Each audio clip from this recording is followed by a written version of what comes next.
एक समय की बात है, एक छोटे से गांव में राम और सीता नाम के कपल रहते थे। उनका एक अर्जुन नाम का बेटा था, जिसकी शादी रिया नाम की लड़की से हुई थी। राम और सीता कड़ी मेहनत करते थे और अपने बुढ़ापे के लिए पैसे बचाते। रिया बहुत लालची लड़की थी और हमेशा अपने लिए और चीजें चाहती थी। जैसे जैसे साल बीतता गया, रिया का लालच और बढ़ता गया।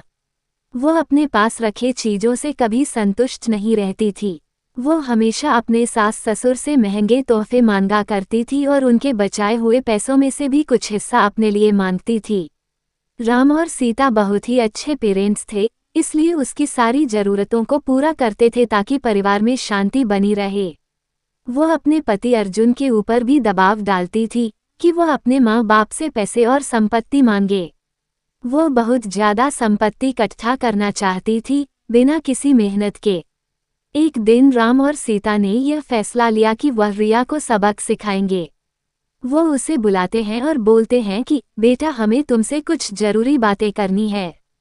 हमने ये फैसला लिया है कि हम अपनी जायदाद का कुछ हिस्सा अपने बच्चों में बांटेंगे और उसका कुछ हिस्सा तुम्हें भी देना चाहते हैं। रिया खुशी से झूम उठती है क्योंकि वो हमेशा से यही चाहती थी। लेकिन राम और सीता के मन में कुछ और ही चल रहा था। उन्होंने एक पत्थरों से भरा हुआ बैग उसे दे दिया और बोला, बेटी, ये तुम्हारे हिस्से की संपत्ति है।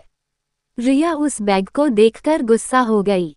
उसने उस पत्थर से भरे हुए बैग को जमीन पर फेंका और जोर से चिल्लाते हुए बोली कि मेरी मजाक उड़ाने की तुम्हारी हिम्मत कैसे हुई? मुझे पैसे चाहिए, ये पत्थर नहीं।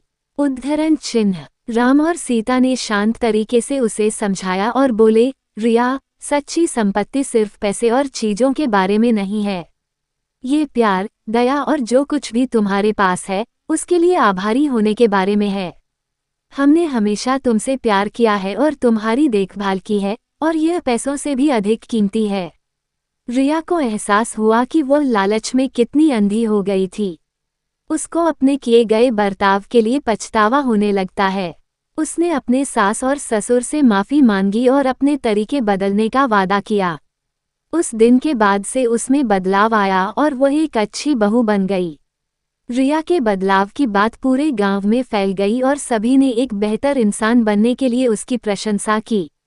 रिया अपने परिवार का ख्याल रखते हुए और उनके बीच मिले प्यार के लिए आभारी होकर हमेशा खुश रहने लगी।